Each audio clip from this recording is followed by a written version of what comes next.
washing my hair or something. Anyway, Uh, let's get on with the new episode.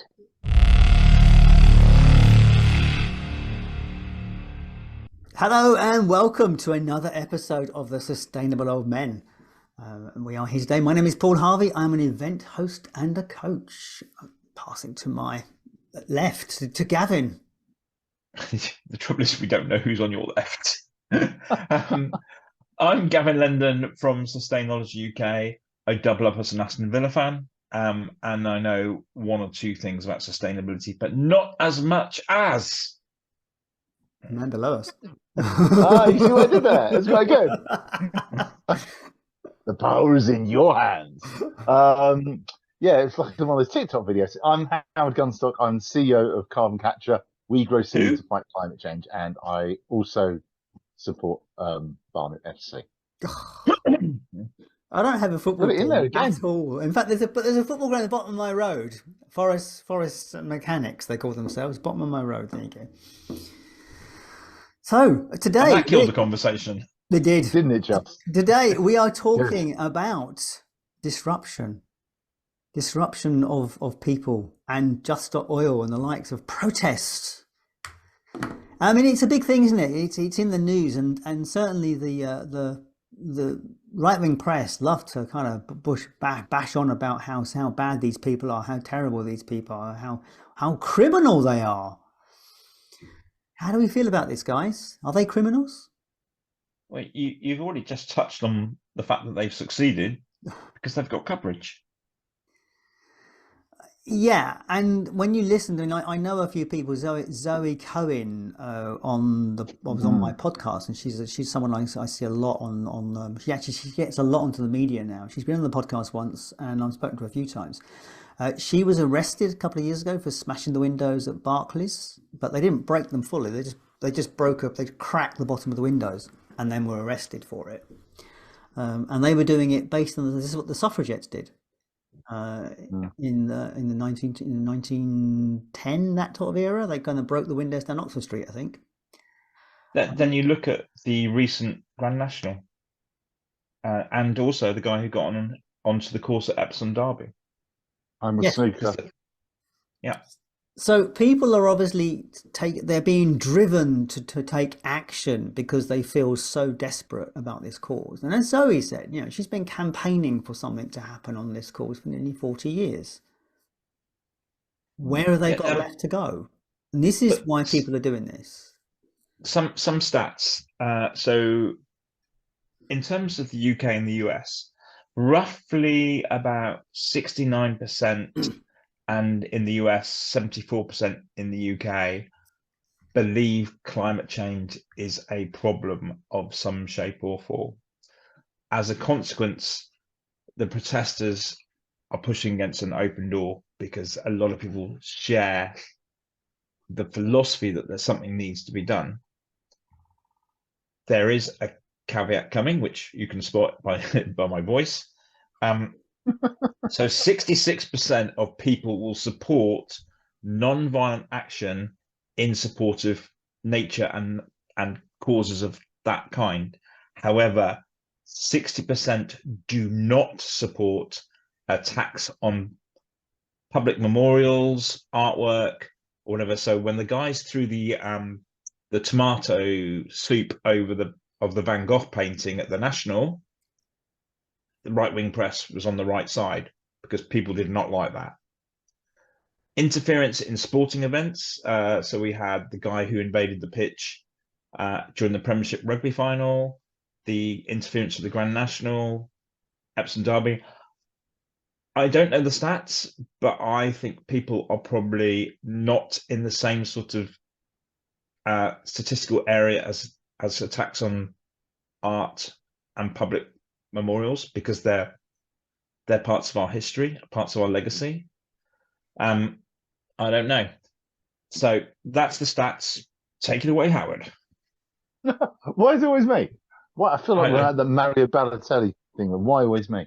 Yes, because you've always got a good opinion on stuff. So what's really interesting? Thank you, Paul. That's really fine.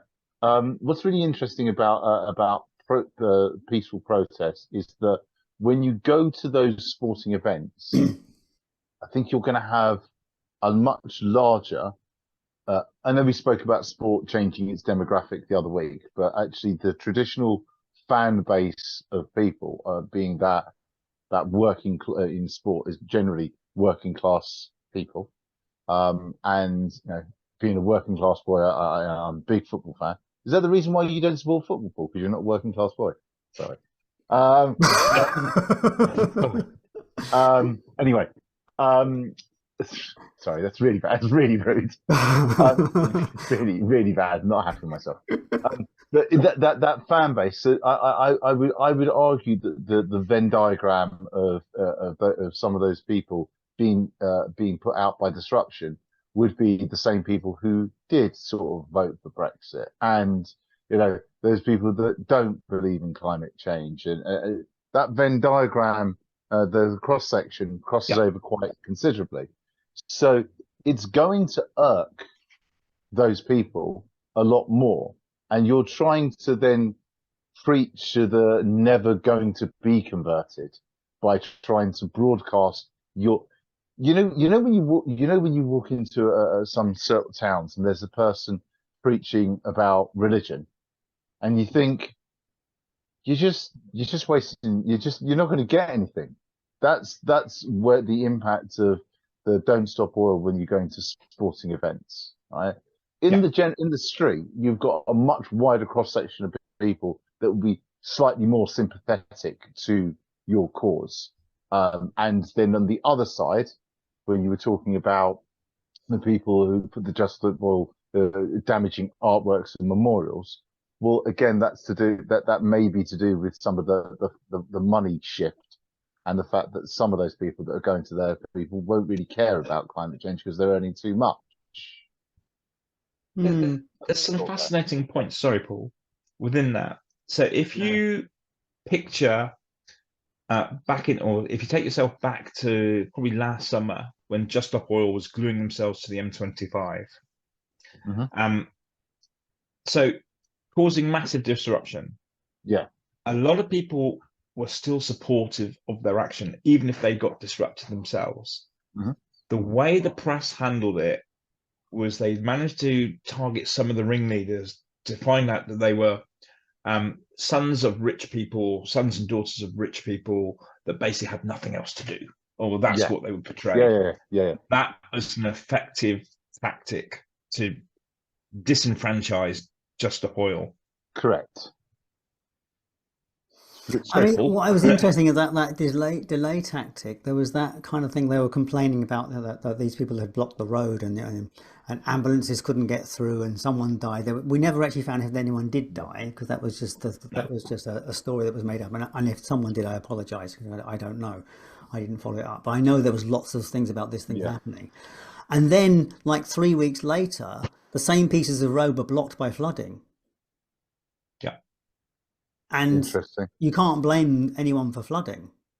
And there was no comment about it. It's climate change. It's climate change. And that's why it was blocked for flooding, and seriously blocked, not just a bit, not just taking some off the road. So it's interesting. We can see. That's a good shout. We can see one thing going on, but the other one is like, oh no, we're just going to ignore that. I mean, it's the same thing as the thing about the news cycle we talked last week about the 1.5 degrees. That's really but good. We'll dwell on that briefly, and then we'll talk about how Extinction Rebellion have changed their approach. A classic example, touching on literally what you said, a human being walking on the M25 is seen as an absolute idiot, and people will not slow down. If horses are loose, or I think the video footage I'm thinking of, it was a swan, a natural thing, people go out of their way to protect it. So I remember the video of the swan, that all the cars slowed down until someone rescued the swan.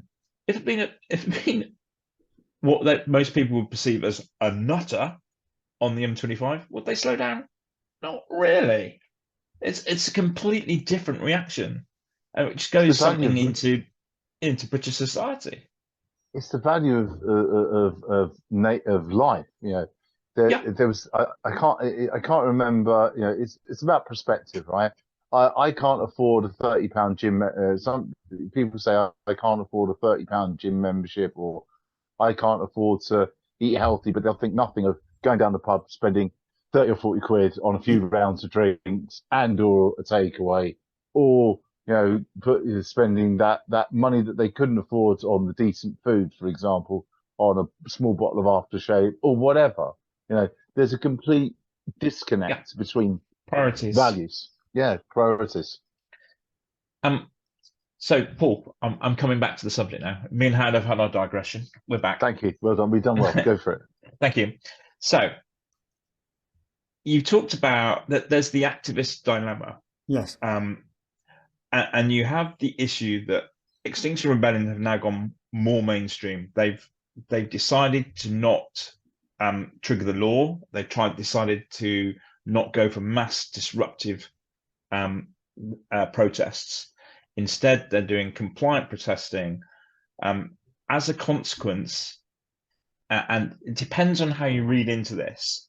So for Climate Day, Earth Day, it was anticipated there'd be 1 billion people on the streets, not necessarily in the UK, but across the world. That's impressive. If it's 1 billion, that's an eighth of the world's population protesting, or at least marching in some shape or form. Does that suggest the message has got across? That's a question. And secondly, is that demonstrating that non-disruptive protests are more successful, or is it a function of the fact that Just Stop Oil, Insulate Britain have done such a job that people now gravitate to the more mainstream kind of protest organization? It might be the fact that we've seen all this stuff and it's moved the bar so far in one direction to be able to take part in normal disruption doesn't feel quite so brave or big, but it feels enough like I'm making the bigger. It gives them permission to go here, isn't it, rather than further over. Yeah, it's desensitized some of the anxiety around it. I also think there's a really good point that Gary Lineker made a couple of weeks ago, that actually, the only things that have ever really made any decent change in society is strong and prolonged peaceful protests. And what's really so that won't. I don't think peaceful protests will go away. I don't think Just Stop Oil will go away.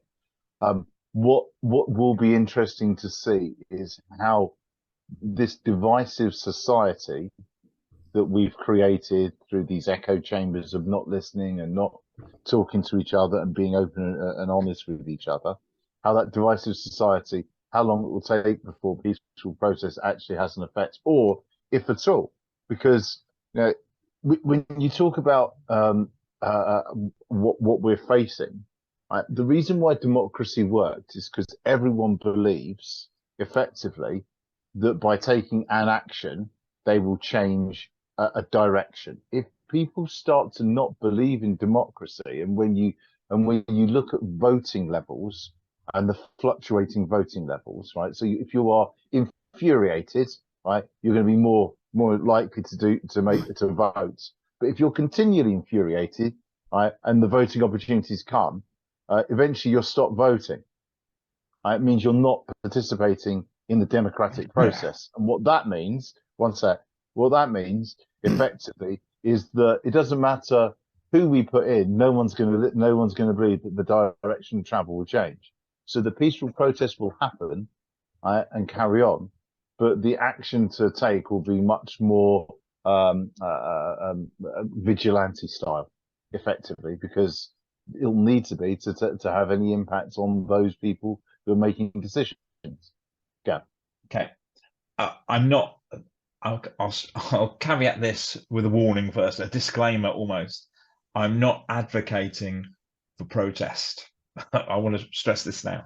Okay. However, your point is absolutely valid if you think your vote matters. The structure of the British electoral system is I sit in a constituency that is pointless me voting because it's only going to go one way. There's an option to that. I can talk to that in a minute. Talk to it now, because what I was driving towards is if people feel disenfranchised, that's more likely to develop into protest. Come back to Howard's point. So there's a movement that started in, I think it's in Devon, and they're starting this thing called the town hall process or something. It was mentioned on a podcast a couple of weeks ago by Amanda Scott on the Accidental Gods podcast. And they have got a very successful movement. And what they're doing, they're bringing together, they're doing this purely by word of mouth, and the systems are available for anyone to use. So if you're living in a seat like yours, you can use their systems to bring people together to make change. So what they found is that their MP, who they spoke to, was a Conservative MP. He was very supportive towards the idea of working with climate change. But he then said to them, I'm sorry, if I want a career, I can't go down this road. So he literally, so that's what happened. He basically was turned by the party that he has to behave. And that's what people need to realize. Our politicians, while they sort of support us on some level, they are all working for a party. They have a job and they have to do as they're told.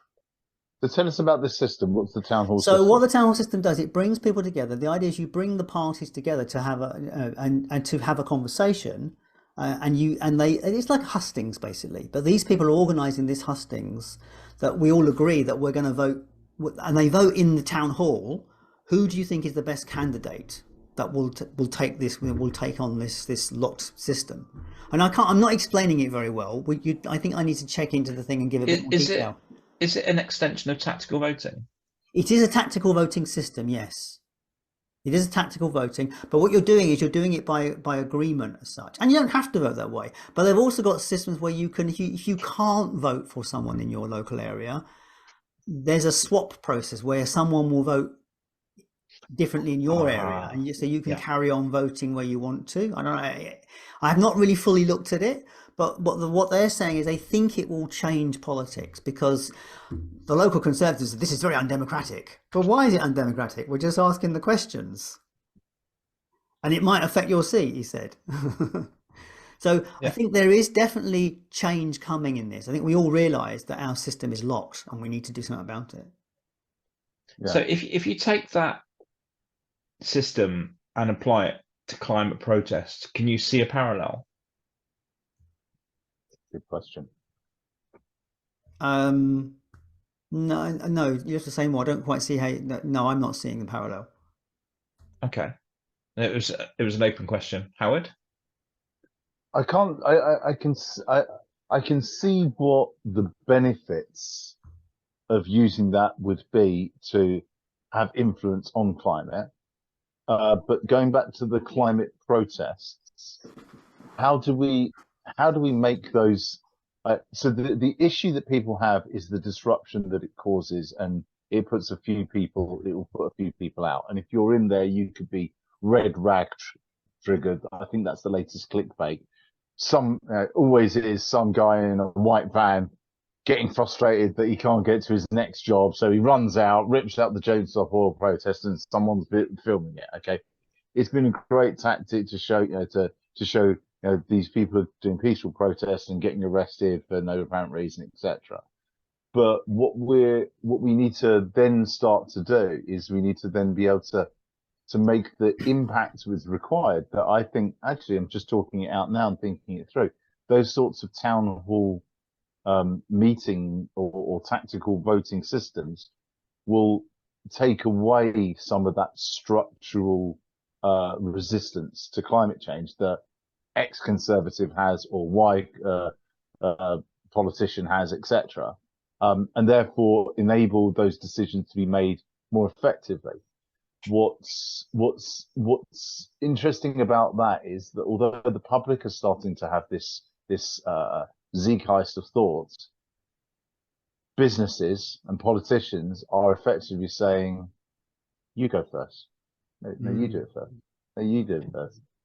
It's interesting you say that because there is an article on EDI this morning, EDIE, Again, Paul, I'll give you the link. It talks about businesses trying to achieve net zero. It's 1,000 businesses across the globe surveyed, 100 UK businesses, and they were saying that they haven't got the budgets to probably achieve net zero. So that's the headline. But underneath it, if you read in the texts, why are they trying to achieve net zero in the first place? And it's compliance. Coming back to what you're saying, Howard, because the law says we must do this, we will do this. And so they're not doing it necessarily for the right reasons, but because the law requires it. So can I build on that from what you're saying? Yeah. You finish. Go on, finish. So okay. So I think we all think change is required, and we're trying to use the system to make that change. And the government, well, Sweater Braverman, is making it slightly harder by, if changing the subject slightly back to the King's coronation, the anti-monarchists were arrested prior to the event and detained. So we've now got to the point where if the government thinks you're a risk, they will detain you. Well, it's worse. It's very much. I mean, it's very much minority. Very much minority report. I totally agree. But the protesters who have been the Just Stop Oil protesters, the way they're being handled in the legal system is just obscene, because they've just basically been stuck on remand and the paperwork is getting lost. So these guys are sitting on remand for up to a year before their case gets heard. And interestingly, some of the judges saying, "I agree with your point, but the law says this, the law says that." And the other judges are saying you cannot speak about climate change in your defence. So it's that's really a bit scary when we start manipulating how people can defend themselves. Well, okay. So I think we're thinking about it in the round in slightly wrong terms, right? And it's just Gavin made me think of a point that's relevant, right? So I used to have a career in learning and development, and one of the things that I always hated was when I had to take people on mandatory training. And I had to take them through some mandatory training. And the issue that I had with it was this. In a trade, I don't know what's going on. There's some loud noise going on in the background. Nope. Not at this end. No? Okay. So the issue... Okay. Right, I'll start again. Right. So one of the things that happened was I used to be in learning and development, and it was really one of the things that really frustrated me was when I had to take people on mandatory training. And the issue that came up was this. In mandatory training, you've got three types of people, or in training generally, you've got three types of people: participants, passengers, and hostages. Right? Yeah, you're with me now, right? So when you have to do this mandatory piece of legislation and coming into compliance, right, you're taking all the hostages and you're telling them that they have to do this thing, which they don't particularly want to do, and they're going to do it through gritted teeth and putting their stamping their feet. Right? Horrible situation to be in. That's what you're talking about with mandatory compliance with climate change. When they say they haven't got the budget, what it means is I have got the budget. It's just not my priority or anything important to me that I'm going to give resource to be able to manifest, because they are hostages in the conversation. What's really interesting, again, is when I used to go into some businesses, and Gav, you probably will know a little bit about this, being a consultant, and when you deliver sustainability training, right? So there's 20 people in the room, right? And the only people that actually, the people, and you're there to help someone understand stuff, or a group of people to understand stuff. And this is what happens. In a group of 20 people, there'll be two people in the room that totally support you. They're the people that employed you, right? The other 18 people are either passengers or hostages. And the only job you have is to get to a tipping point of ensuring that 15 to 20% of the people in that room start to understand, because then the vast majority of people will go along with groupthink. If you ever try and entertain and get the hostages on side, all you'll end up doing is ruining the energy that you've protracted in yourself to deliver this. Bring the whole room down, and you'll lose all the consensus straight away. So you never pander to that crowd. Yet when you've got environmental compliance, all you're doing is pandering to that crowd specifically, and it makes it a moot point. Taking that point and bring it back to the protesting. So if you take that population of 20 people, 2 are already on side. So Just Stop Oil, Extinction Rebellion already have got the slot locked in. They've got that 20% that really aren't interested. Yep. And so is the point of protesting, depending what method you use, is to convert that majority to lean this way? The idea of that is to change groupthink, yes. But Yeah. what we're saying is that there's more effective ways of doing it, and Paul's town hall situation is a great example of where you use the people who are already on side to make an informed decision and influence those others. So the conversation would be in tactical voting, effectively.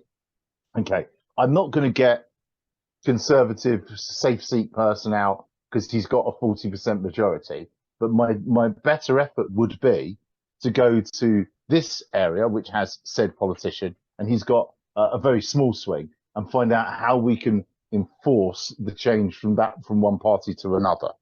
So that's a smarter way of behaving from a behavioral psychology perspective in making change happen. But you don't just do the one.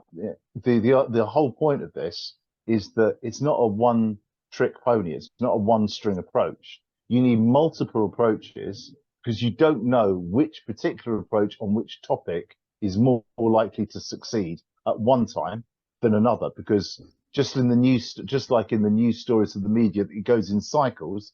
There'll be a bit more of attention for the population at one moment that won't be there another because of another disaster like toilet roll gate. Yeah. So, sorry, Paul. I know you want to turn talking, but I'm going to go again.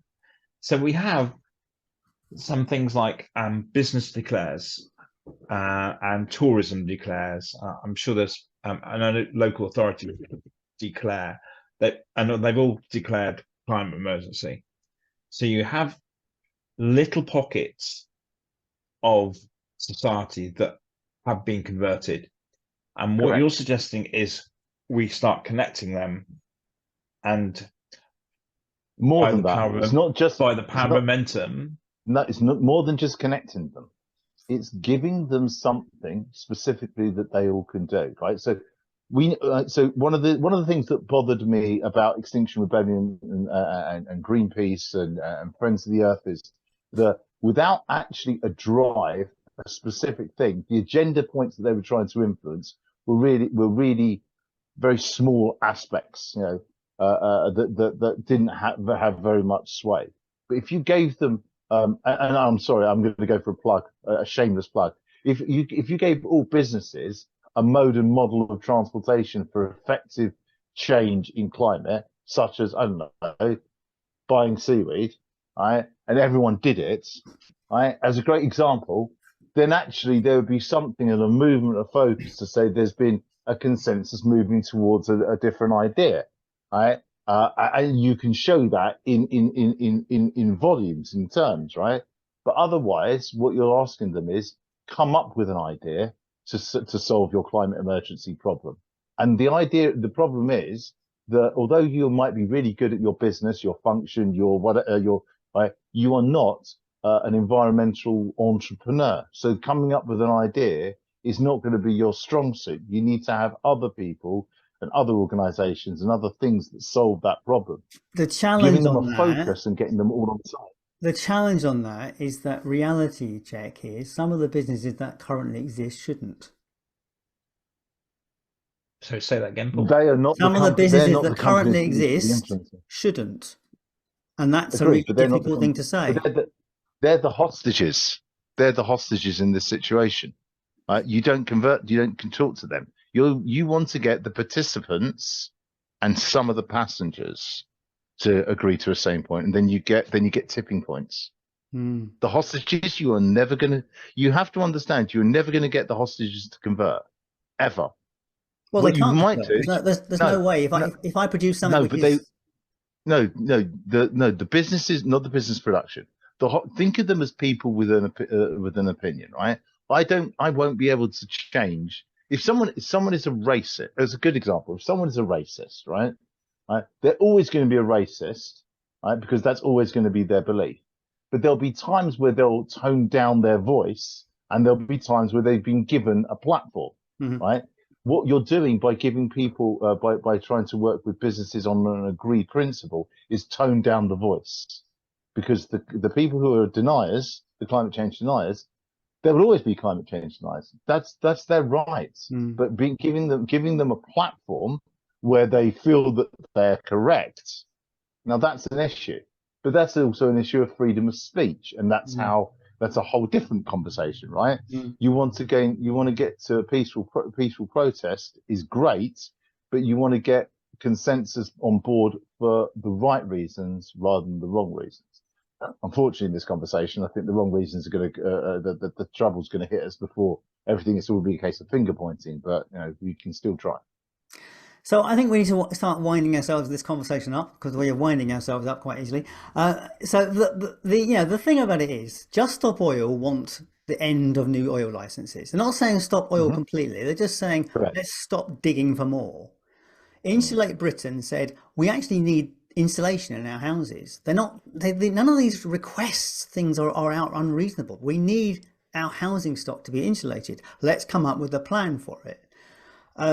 Extinction Rebellion was saying we need you to tell the truth, and we need to start bringing citizens' assemblies in place so that we can start making the difficult decisions, which is what we're doing, difficult conversations. That's what they were saying. We need to be having them everywhere. And you can see that none of those requests are that difficult, but they are very difficult if you want to maintain a business as usual. Well, we wouldn't be here. We wouldn't be here having this platform, thinking about doing this platform, if we hadn't taken the idea of what Extinction Rebellion about having difficult conversations. If it hadn't existed, it takes a while for that change to kick in, for that thought process to happen. And your point about insulate Britain is great, but the issue will always be the government are in this particular case the Conservatives are the hostages. So they're not going to suddenly give money to insulate Britain. So you have to find where is the lever to do that. And the just stop oil is you're trying to preach to the hostages again. They're not going to stop oil. What you have to do is provide credible alternatives. So shouldn't be just stop oil. It's just create more wind farms. It shouldn't be insulate Britain. It's where can we find more better ways to heat our homes? Right? Those are the conversations really at the heart of what's happening. You're not going to change the unconvertible. You have to make sure that you laterally think around the problem, like trying to plant trees to save climate change on 30% of the planet seems like a non-idea compared to the fact that there's 70% of the planet that's water and actually you can grow seaweed. Well, considering 200 hectares are on fire at the moment out in Canada or something. Anyway. But seaweed's not cool, because you missed the attempted plug there, Paul. No, I know. I it went wasn't over it as quick as I could. He did. It's fine. Can I have just finishing this off? Yeah. And coming back to your point about the hostages, Paul, the messages you said, you correctly described Just Stop Oil's Insulate Britain's. Let's assume, for sake of argument, there is a vested interest in not getting that message out. Commonly called the right-wing media, for sake of argument. We've got Howard's hostages, the 20% of hostages that will never change their opinion because they're listening to this message. Is the problem one of how do protesting organizations get their message out and to ensure that it is put out there without being interpreted? want of expression